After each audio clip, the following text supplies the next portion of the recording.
All right, thank you, everyone. I'm Donna Knutson, and welcome to today's chat.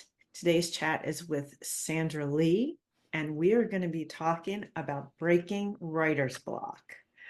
One of the most important things I want to talk about that has to do with so many writers have writer's block. And the three that I pulled out when writing The Stand, Stephen King had writer's block. There's a really famous book called The Invisible Man, was written by Ralph Ellison. When it came out, it got rave reviews. People were just waiting to see what this young man could write next. He never published another book.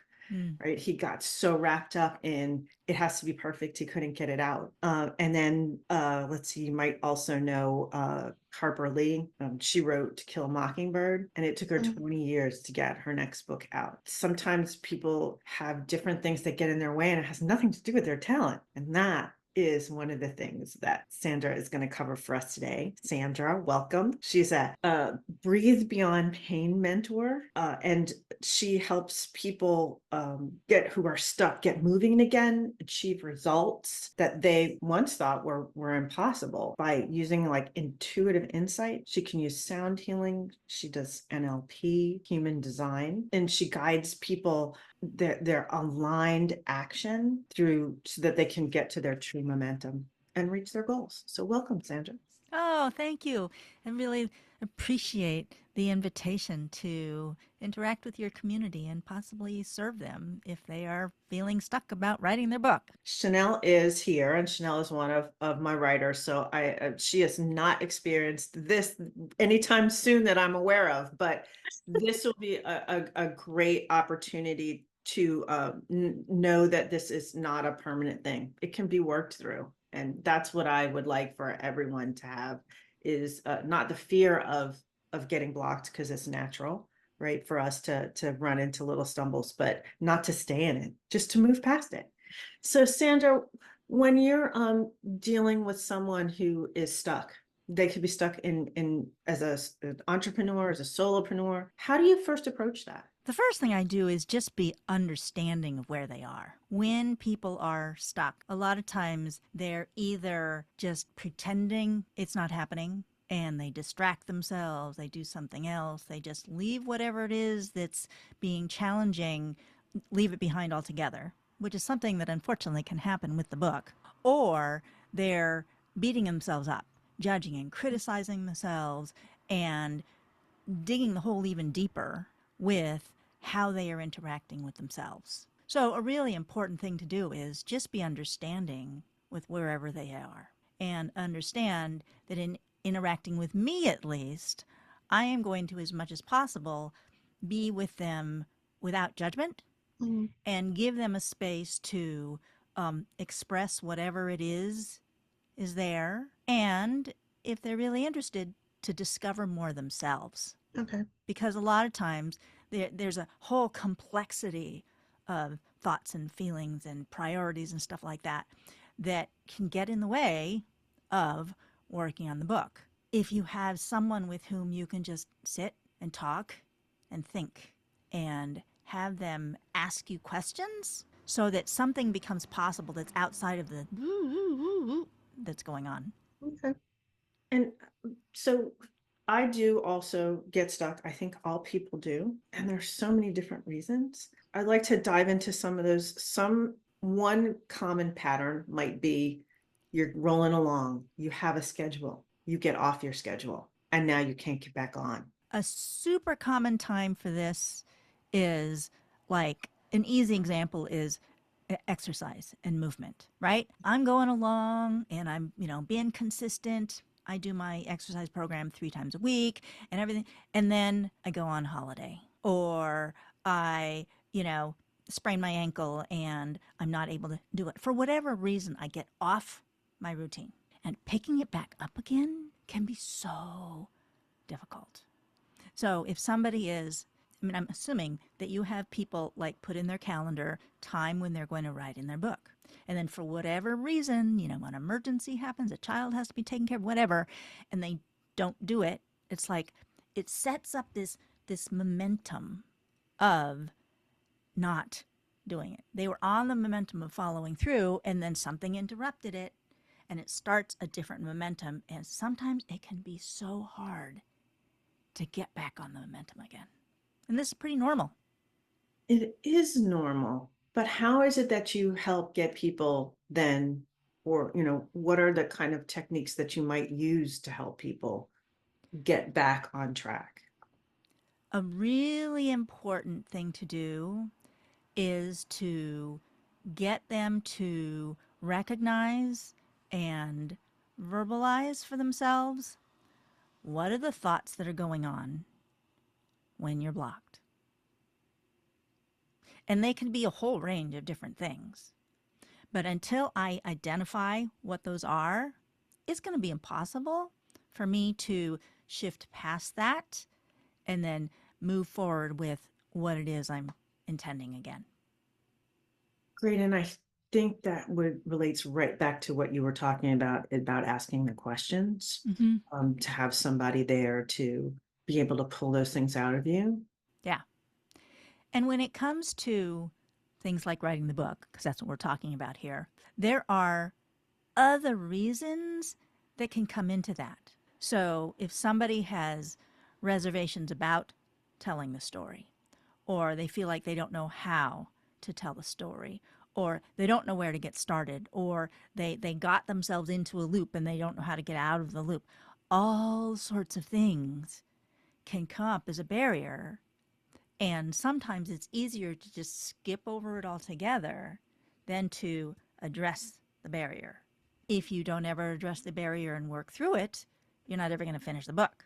And sometimes the longer I go, not following through with my plan, with my word, becomes such a big mountain of energy, of excuses, of, oh, I'm just not going to do it, that they just don't, that they kind of give up even. And so allowing them to empty all that out and come back to, okay, so what is it your intention is? Why is it you're doing this? Reawaken that passion, the motivation, the contribution they want to make so they can get back started again. That's perfect. That's perfect. And hopefully people who are listening can recognize in themselves when they've let those kind of thoughts get in their way for many of the things in their lives. Mm-hmm. Um, Sometimes authors come or they want to write a book, but they won't even start because they have told themselves things that maybe aren't true. How do you talk to people who have a whole tape running in their head of things that really aren't true about themselves? Just thinking about this brings tears to my eyes because the things that usually are underneath that happened a long, long, long time ago. And all sorts of beliefs, that's not possible for me. I can't do that. Nobody listens to me. I don't have anything valuable, you know, that I can say. People don't see me. People don't hear me. Those kinds of things are such barriers to something that requires such, like coming from deep inside myself. That's what a book does. You're writing your heart, you're writing who you are. And the vulnerability of that is huge. So if your childhood experience led you to believe nobody's going to listen to me, I don't have anything I want to say, or I don't know how to do things, it's going to be this massive mountain that can keep people from even starting. And if they've started, it can keep them from making that progress. And those things can be healed. So if someone, what kind of things, when you get someone who's really stuck like that, what kind of things are they saying to you? What kind of words do you hear them say? I'm just looking to see if someone can identify when they're in that place. What kinds of words would they be saying to themselves, either on an internal loop or maybe out loud? I don't know how. And the helplessness, overwhelm that can come from that. And then, like I said a minute ago, does anybody care? Is anybody going to want to hear my story, to read my story? What I have to say is not important. Nobody's going to listen to me. All of those things are very, very common childhood messages. I mean, I've really come to believe that these are all foundational human experiences, that almost everyone has some version of it. I think that's true. I do. I do hear from people who say that they really want to write their story, but they don't know how. But I also hear from people who I'm speaking with them, and they literally don't think that what has happened in their life is important to share. Mm-hmm. And that does make me very sad when I hear that. When really, a lot of these are universal messages that when you write your book and you share those pain points and how you got through it, people relate deeply. They connect to you. They feel like you've seen them in the reading of your story because they can relate to it so strongly. It's like, oh, she's writing to me. Powerful reason to actually write the story that is so challenging. The other thing I hear from people that especially people who are writing memoir, there's Mm-hmm. a lot of fear that they don't have the right to tell someone else's story because they were in their life, and but they don't want to like say what happened to the other person. Stories we are connected, right? So they're trying to find ways to not give themselves permission to tell their own story Mm-hmm. because it might reveal something about someone else. And that's a big block for people a lot of times who are writing memoir that I find. Mm-hmm. Mm, how would you counsel someone who is afraid to start their story because it is intertwined with someone else's? The first thing that might need to be addressed for them is, are they able to communicate with that person? Or are they able to communicate with other people? Or is their story held entirely within them? And it has been so unsafe to let it out of that box that, telling it at all, it feels dangerous.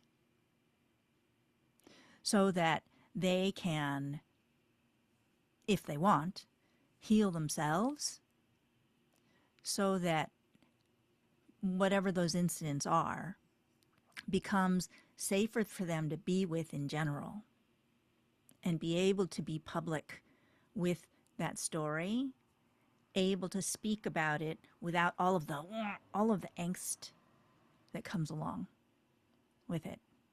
Would you like me to share a story? This isn't with somebody who was writing a book, but to show the transformation that can occur associated with this. Okay. Please, yes. So, one of my clients, um, in her childhood, had had some sexual abuse over the course of years. And two sisters, protecting her sisters and not all sorts of things that just didn't get talked about, weren't safe to talk about. And her work now as an adult involves working with case studies, social work, so domestic violence and, all sorts of things. And her work was really charging, triggering her childhood experience and all those memories. And she and her family didn't talk about this stuff. And now, after the work that we did together, the work that she has to do no longer triggers her. She's able to hold space for the people and the cases that she deals with. People who are mean to her or rude, she's like, okay, you do your thing. She doesn't get all tied up in it anymore. She's much more in conversation with her siblings and soon to be her parents about all the stuff that happened in the past so that not just she can heal from it, but everyone in her family. Because, this is a pretty big deal for the family as a whole over the course of years. So that her whole family has possibility for more healing. And she used to not be able to sleep more than a couple hours at a time. Now she sleeps through the night. She's happy. She's relaxed. She used to not feel safe going out in public. She mostly stayed home when she wasn't working with her family. Now she's out like socializing with her husband. She is no longer like, on guard all of the time. That's what's possible. So, for someone who wants to write a book, that telling that kind of story, if that's your story, can be transformative and healing for so many people.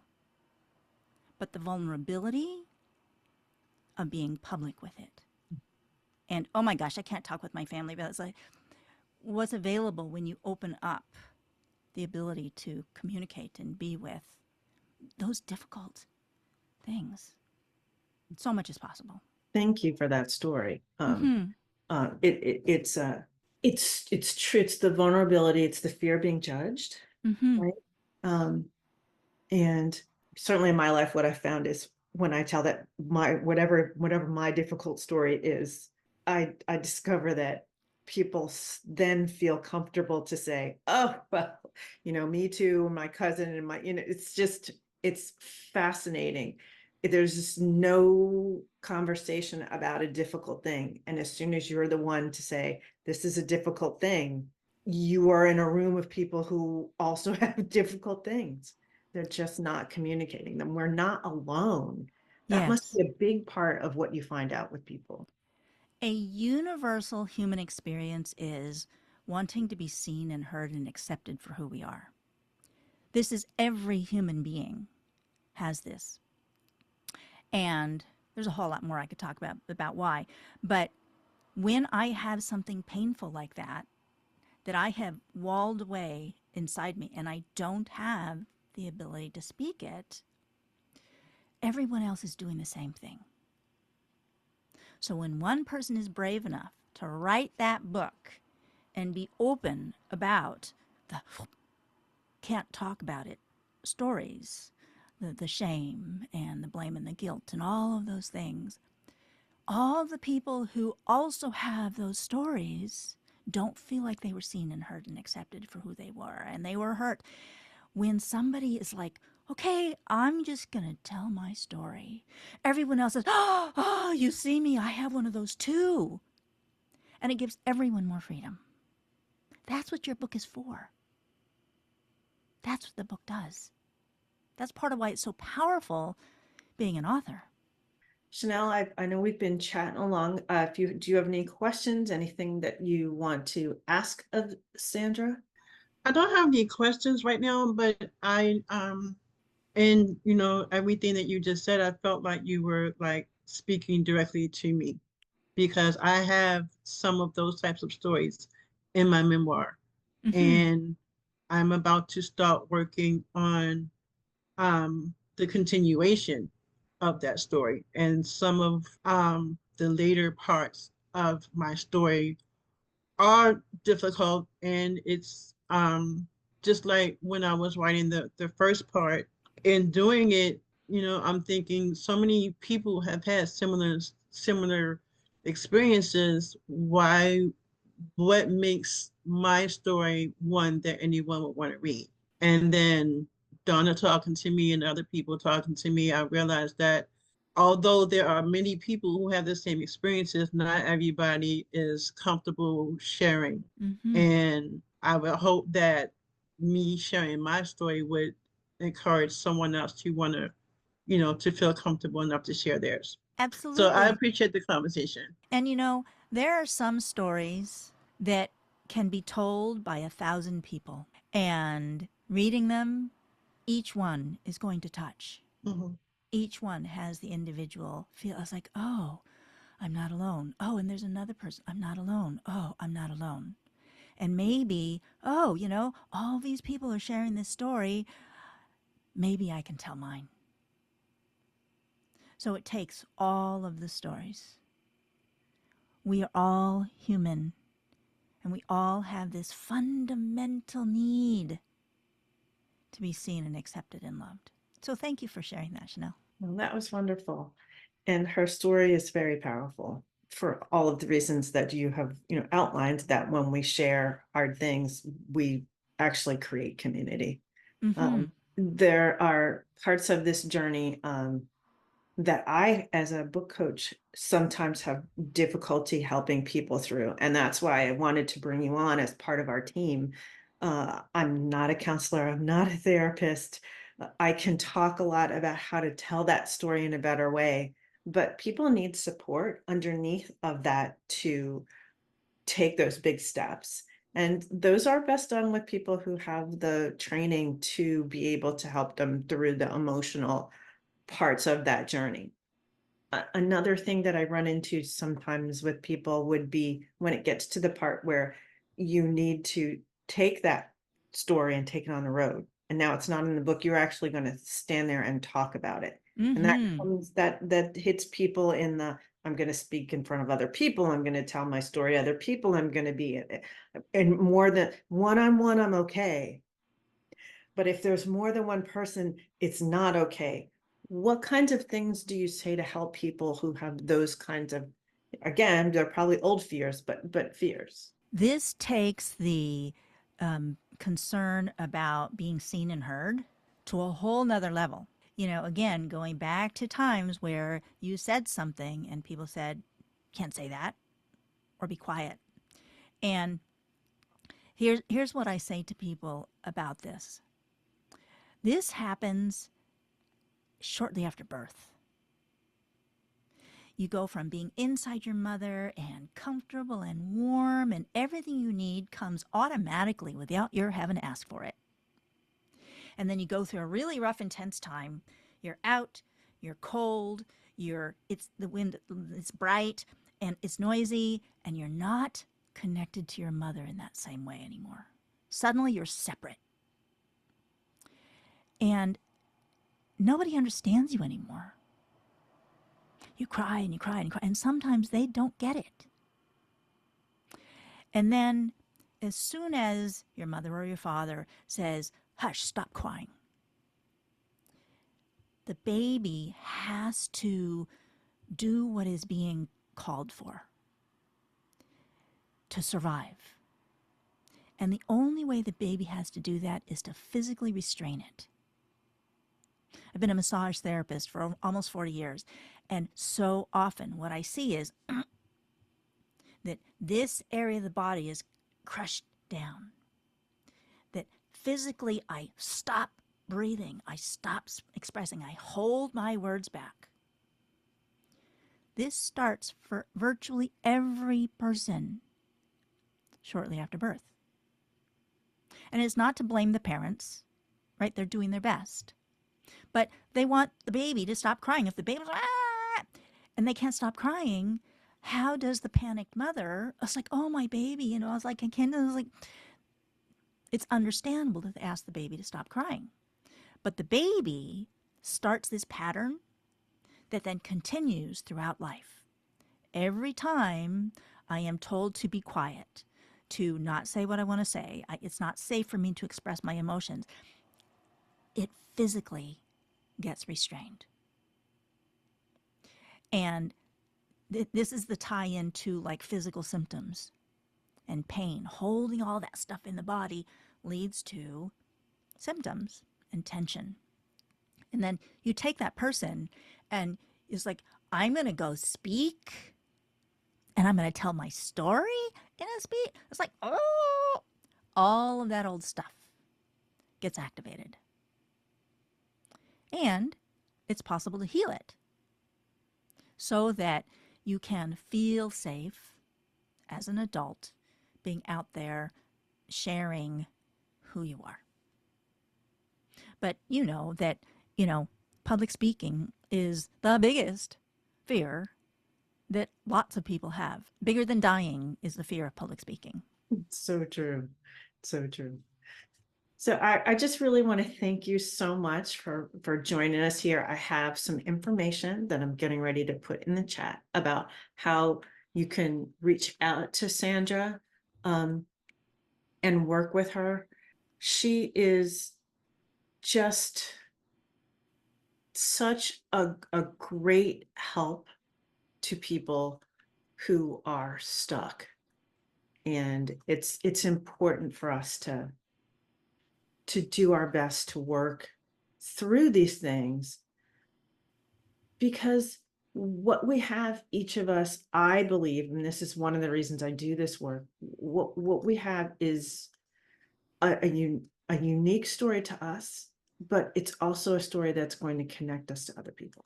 So while our story is unique to us, it is also intertwined with humanity. And as we tell those stories, people can relate to us and connect with us.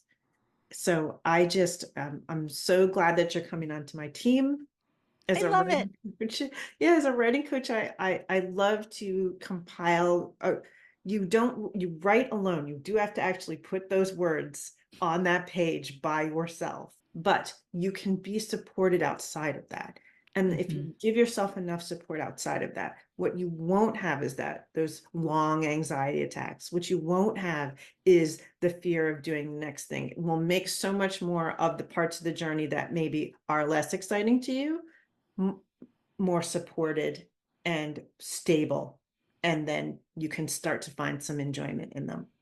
There are parts of every journey that people love and don't love, right? Yeah. Part of what I provide is practical strategies because the truth is, those same conversations probably will keep coming up. The difference is, how do you respond when those conversations of limitation come up?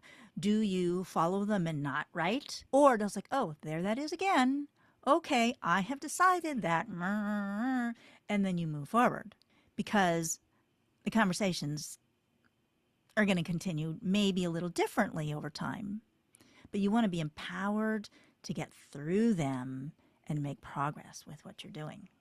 Because without a doubt, my favorite part of this journey is when that author's book comes to them and they take a picture of themselves holding that book. And I'm so happy for them because I can see that joy in the completion of Yes. all of that work. So we want more of that to happen. And I appreciate you coming on and talking with us today. Thank you so much. Chanel, thanks for joining us as well. And I hope that this has been helpful to everyone. Sandra's information is in the chat. There's a link where you can email her, and there's also a link where you can set up a brief consultation with her if you have an issue and you want to work through it, and she can discuss with you more how she does that. So please feel free to reach out to her there. And thank you so much for being with me. Thank you so much. It's been a pleasure. Thanks. Bye, everyone.